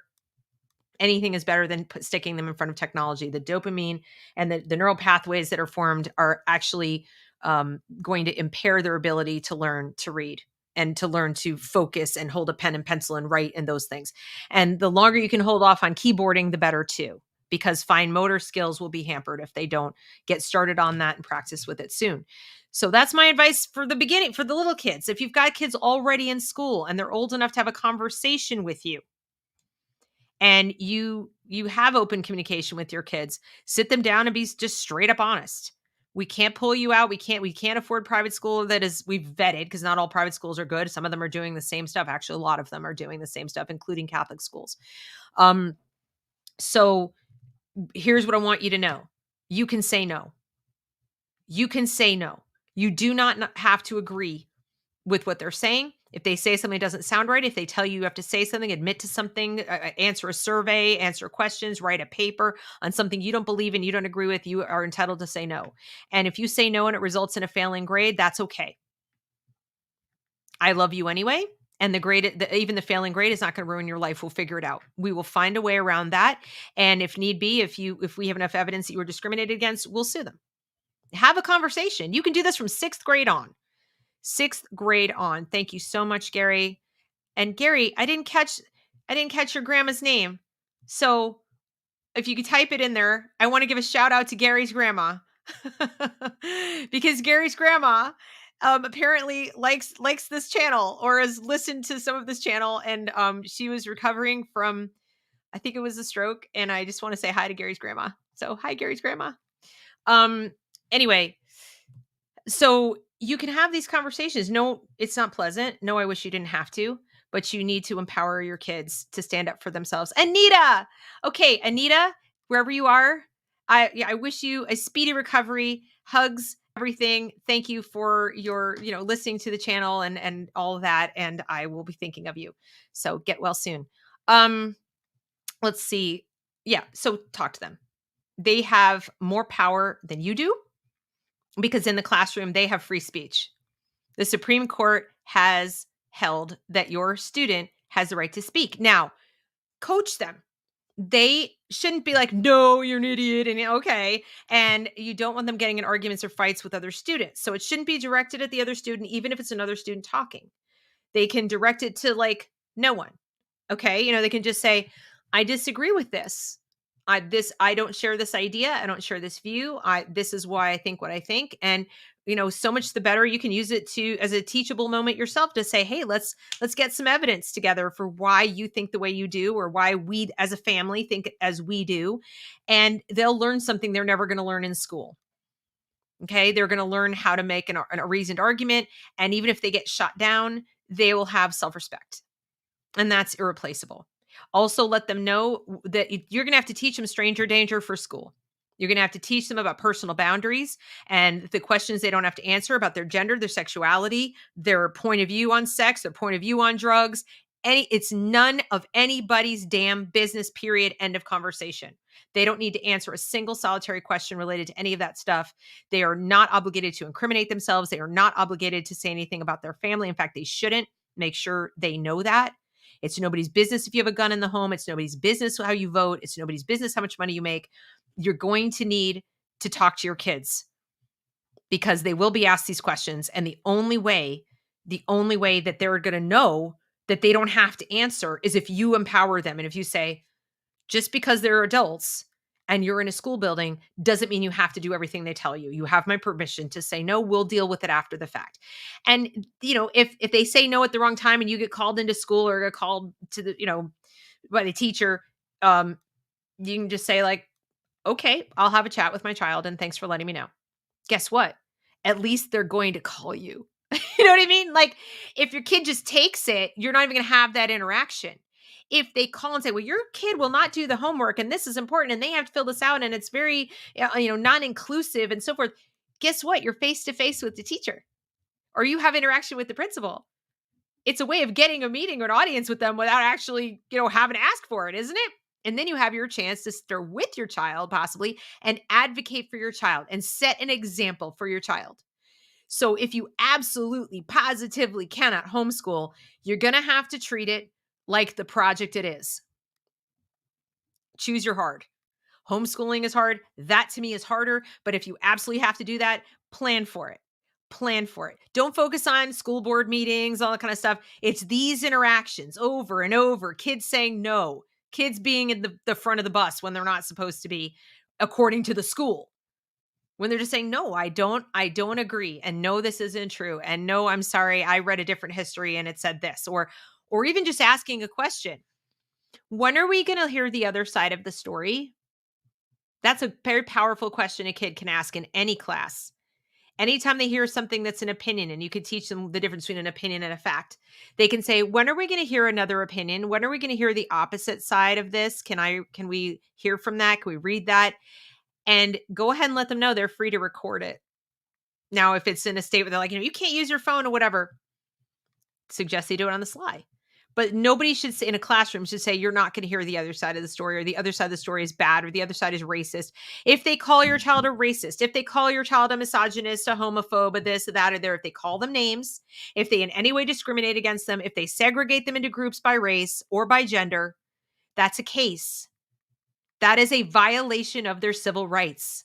That is not some little academic exercise. That serves no learning purpose. You need to get that information, document it, call a lawyer. Call a lawyer. Find Schoolhouse Rights on Twitter, get with John O'Brien, and he has another law firm that he's put together they're working on, but you can find him on Twitter at Schoolhouse Rights. Get a lawyer, because that's not allowed. And that's how we make progress, not screaming into the mic endlessly at school board members who don't get inside the classroom. They don't have that say. Okay? You and your child do. You don't as much as your child. So like I said, 6th grade onward, empower the kid. And I also think it's fair game because they've done that. They have formed student groups with teacher advisors that are affinity groups by race, by gender, by LGBT groups, and so forth and so on. They have these already.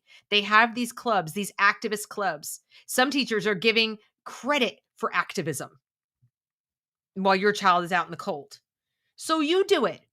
You form your own if you want. My daughter wants to create one, and she's not even in the public school. She wants to create a nonprofit for students to boost them up and give them, like, your rights in the classroom, cheat sheet, things like that. So in your own community, if you know 4 or 5 kids or whatever in a school, or if your child knows people, suggest that they start their own little Discord or their own little club and write up those rights or do whatever, pass it out by hand and get ready to be their own advocates.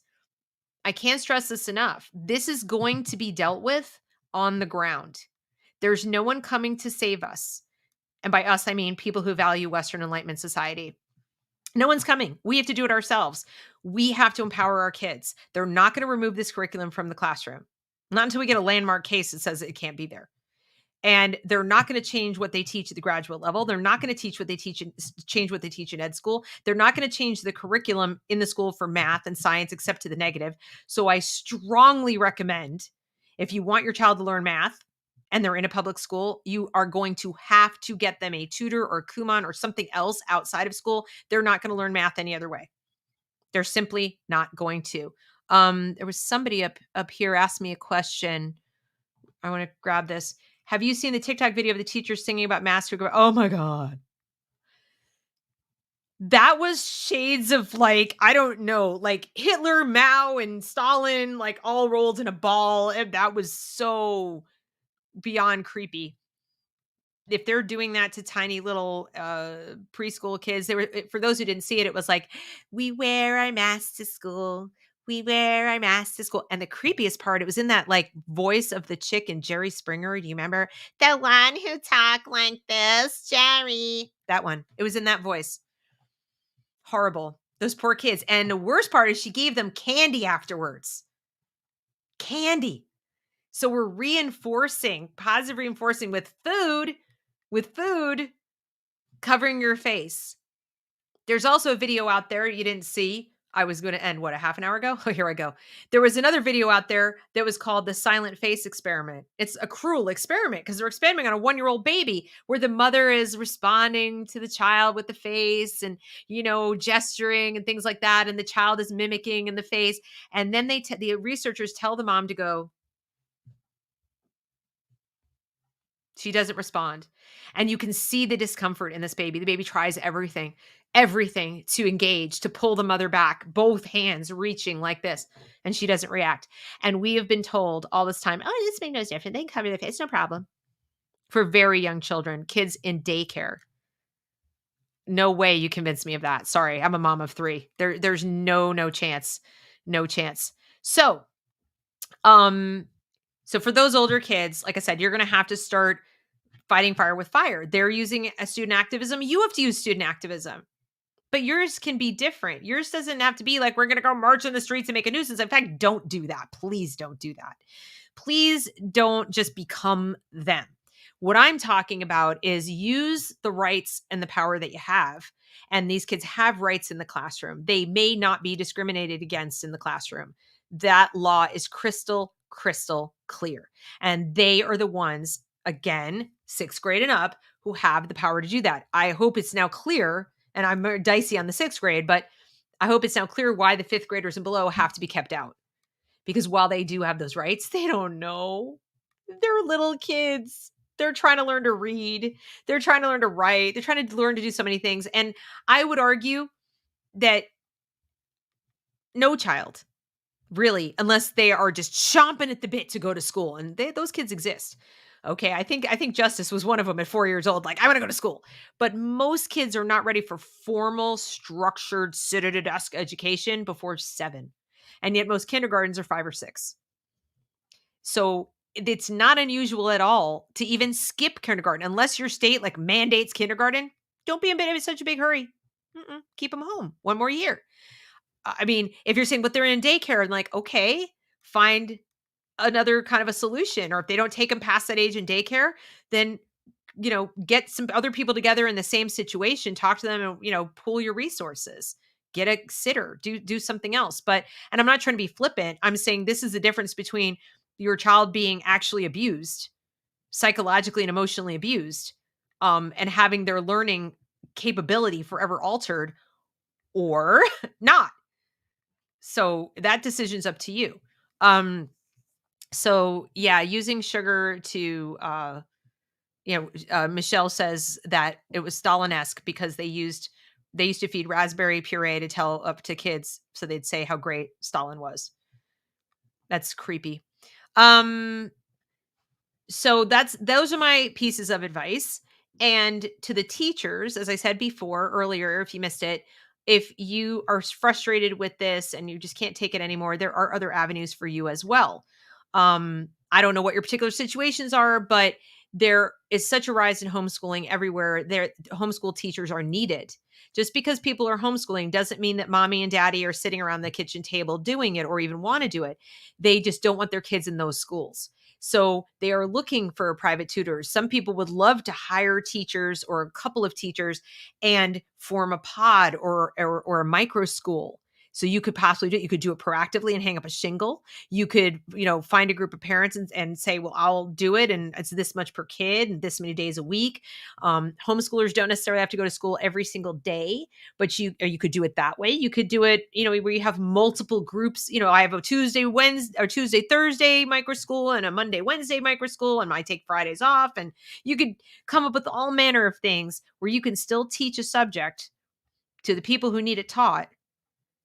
Because even with homeschool teachers who've already done this, they have a limited bandwidth, like any teacher. Okay. I had my kids sign up for something called High School Math Live online, a fantastic group of math teachers, but there were only like half a dozen people.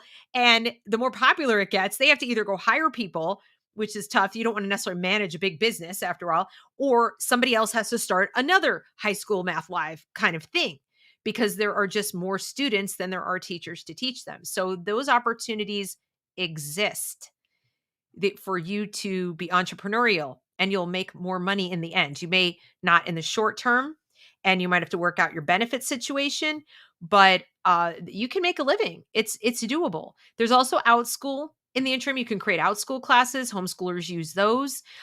You can go on things like Wyzant and you can tutor. You can go on Nextdoor. So if you're a teacher and you're like, I can't do this anymore, I got to get out of here, it doesn't mean you have to hang up teaching. You could absolutely continue teaching. So that is possible. So I mean, I'm hoping we can start building some alternatives for parents to go to, so they don't feel like, well, great, Deb, you're telling me to leave the school. Where am I going? Well, in the short term, you're going home and you're just going to sit and figure it out. And no, it's the horrible things are not going to happen. The sky's not going to fall. Your child will probably learn more in a week of not having their phone in their hand and you sitting and reading to them even, or having them, like I said, watch documentaries than they will sitting in a school these days, because it's negative learning that they're doing. What they're teaching them is actually negative. It's not net neutral. They are not learning the math. They're not learning the science. They're not learning to read. They're not learning grammar. They're not learning to write with any degree of competence. They're getting rid of gifted and talented. There's nothing to strive for. They're dumbing down the grades. They're modifying the tests or getting rid of them completely so you won't even know. And if I had $1 for every parent of every kid I've ever tutored who could not for the life of them understand why their child was bombing on the standardized test but getting A's in the class, and I had to explain that after a brief assessment of their child myself, that their child didn't know enough to be getting those A's and that this was a grade inflation situation, they were like, no, they can't be. No, they can't be. And I said, okay, well, let's check it out. And I would take kids in high school and I'd say, let's do your multiplication tables. They don't know them. What is a sentence? They don't know. What are the key components of a sentence? They don't know. Write a paragraph. How do you write a paragraph? They would have a stock answer like, there's a topic, sentence, 3 examples, and a conclusion. Okay, write me one. Can't do it. Well, can you give me a topic? No. Write a paragraph about something. Or what did you do last weekend? What did you do last night? What TV show do you like to watch? I mean, pick something. They're like, but I can't. You need to give me a topic. What word count do you want? They couldn't think. And then I have to tell the parents, like, you've got a 10th grader who can barely read the book that's assigned to him or her. They don't know how to construct a sentence from scratch. They have to have it like laid out for them. They can fill in blanks and they can look like they know stuff a little bit, but no, they can't from nothing, can't produce anything. And that means they're not independent. They're completely dependent on the teacher to hand them blanks to fill in, boxes to check, A, B, or C answer. So the right answer is right in front of them. Then they can like kind of figure out, they've learned to play the game, but they don't know anything. They don't know anything. And so this illusion that, that they're learning things, it's an illusion. They're getting warehoused while you go to work. And now they're not just getting warehoused, they're getting taught a bunch of toxic, pernicious, soul-crushing, culture-destroying ideas. Are they throttling me? I'm like freezing. I think they don't want me to be having this conversation. So there definitely are things that I'm promoting that you can do, and they are doable. And I can help. I have a locals community. If you're not familiar with that, it is thereasonwelearn.locals.com. And I'm happy to help people. If you're a supporter over there, and it's nominal, you can come to my Zoom calls twice a week on Wednesdays and Sundays. We talk about homeschool. We talk about education. We sometimes dive into other topics that are coming up. It's all really related if you think about it. How we're educated returns, pays dividends in the culture, or negative dividends. But it all goes back to education. Everything goes back to education. Why are people so receptive to authoritarians right now? Because they didn't learn about them in their history classes. First of all, they had social studies, not history. And they didn't learn, that people talk about whitewashing of history. It wasn't a whitewashing. It was a redwashing. It was a redwashing. You ask kids today, like, who was Stalin? They're like, who? Who was Mao? What? Is that like a sound a cat makes? Like, they don't know. What was the Chinese Cultural Revolution? What was it about? Don't know. What was the Holocaust? They might know, well, they killed a lot of Jewish people. Okay, why? What did they say was their justification? Because they were Jewish? Yeah, that's superficial. But why? How did it happen? How did it happen? What happened first, second, third, fourth? Did it just one day Hitler came up with a bullhorn and said, all the Jews into the cattle cars, everybody let's go? No. And they don't know that, which is why they don't see the creeping tyranny that's happening right now. They don't know. They're ignorant. So ideas sound good to them. They're emotionally satisfying. You mean I can have something for nothing? I can get all my creature comforts for free if only the rich people will pay for them? How many people throughout history have been promised that?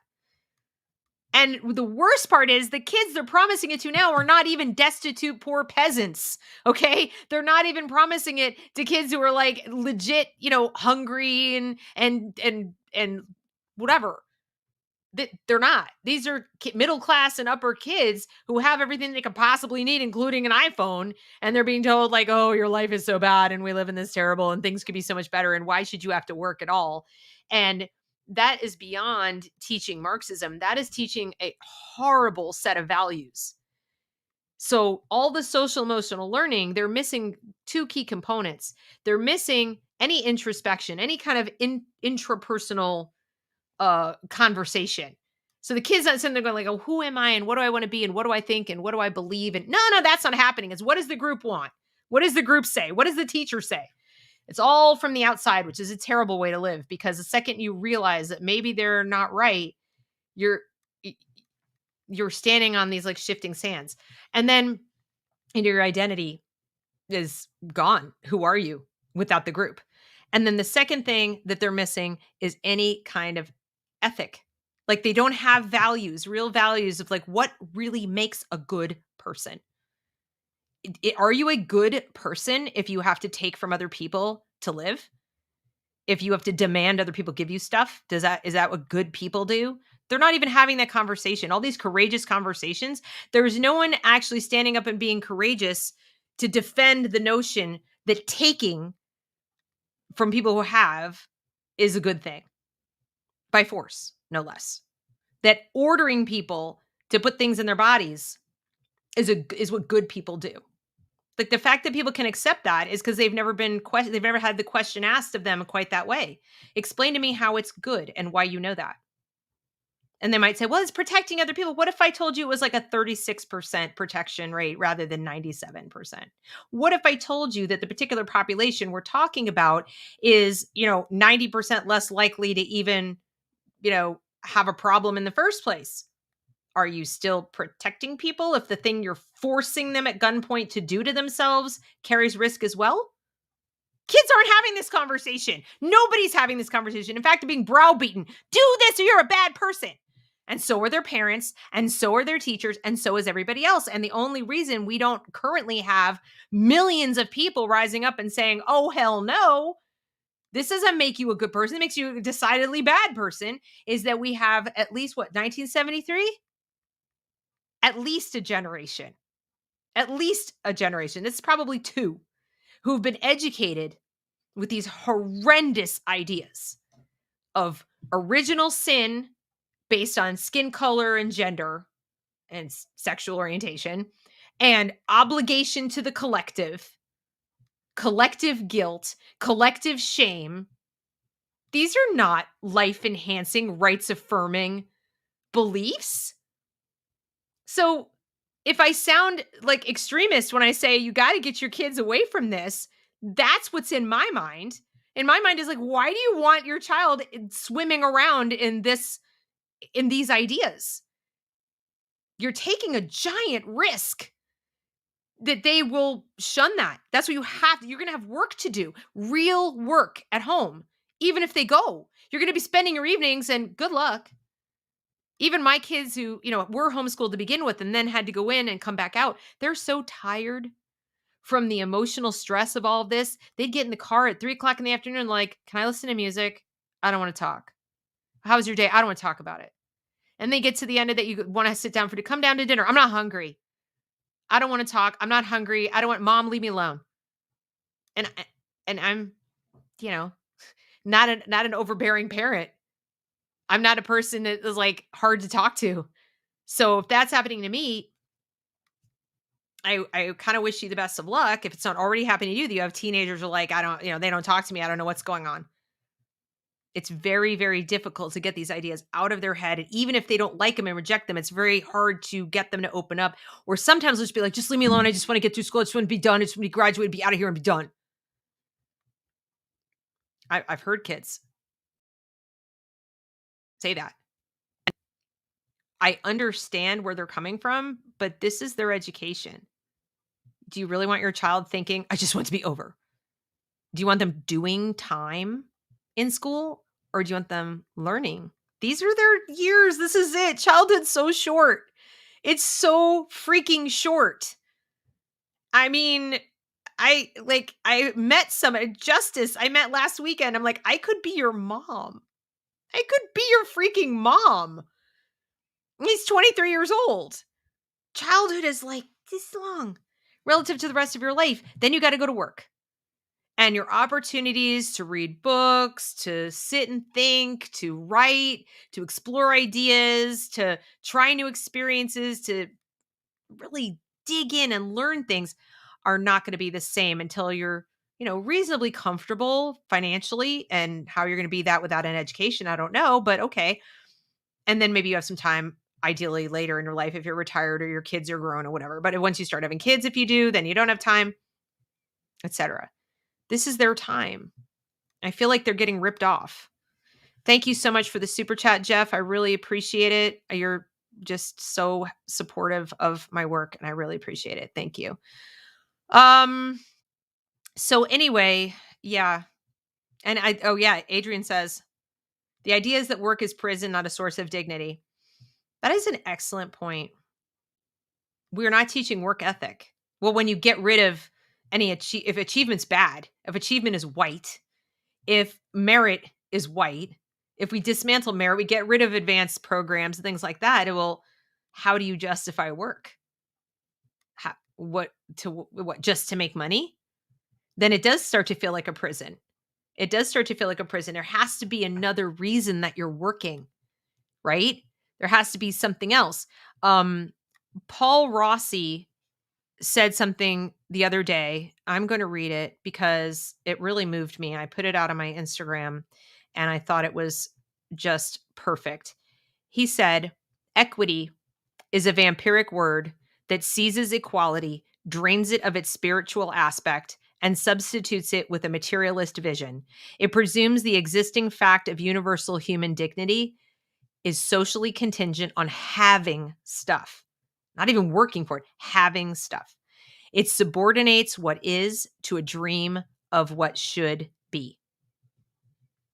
And it is a dream. I personally think it's a nightmare. I don't think it's something that you'd want to dream about, but apparently that's what they want our kids doing, is they want them having these dreams that are not realistic, and they're teaching them. And when guys like Terry McAuliffe stand and say, no, we're not doing that, they're lying. They're straight up lying to you. So push back, teach your kids to push back, empower them to push back. And I think we can, make some headway, but it's going to be one kid at a time, one family at a time. It's not something that, we can get help from above to do. And that's what I have to say about that. Anything else, or shall we wrap this up as we're coming up on 2 hours? Thank you, Michelle, for stopping by. I hope we don't become the socialist states of America anytime either. Anybody else having empower kids to be resilient? It's really, really important, and they will be okay. They'll be less well-educated than they could be, which is what breaks my heart. They deserve much, much better than they're getting. I was going to try to read you something else that I had found, but I can't find it now. So I apologize. I forgot to bookmark it. I bookmark stuff, by the way, on my Twitter. So if you are on Twitter and you don't follow me, I'm at Insomnichick. And so I tend to retweet all the same stuff that I bookmark. And I have a list of people that I follow called Wisdom. So if you're interested in following the same people I follow to get some of the stuff for yourself, you could do that. But I also take the best of the best and put it in my locals community, just in case people aren't on Twitter. And this is also where I get a lot of my ideas for my videos, my long form videos. So that's it. I thank you so very much for coming today. I feel like I got most of what I wanted to say out. I hope you guys have a wonderful weekend, and I will be back on Zoom with my locals on Sunday. So if you join the locals at thereasonwelearn.locals.com, you can jump right in and meet up with us on Sunday evening at 6 p.m. and we have a Zoom conversation, and it's great. It just goes wherever it goes.